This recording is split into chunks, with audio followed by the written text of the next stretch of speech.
Ngayong Marso, mamumukadkad ang mga bulaklak na mang-aaki,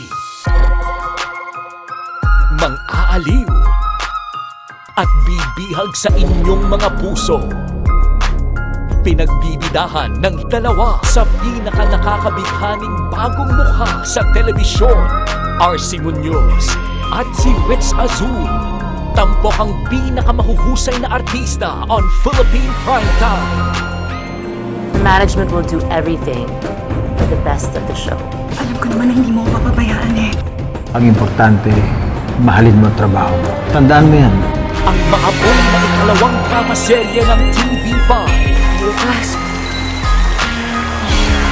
ang bulaklak na to ay magbabaga.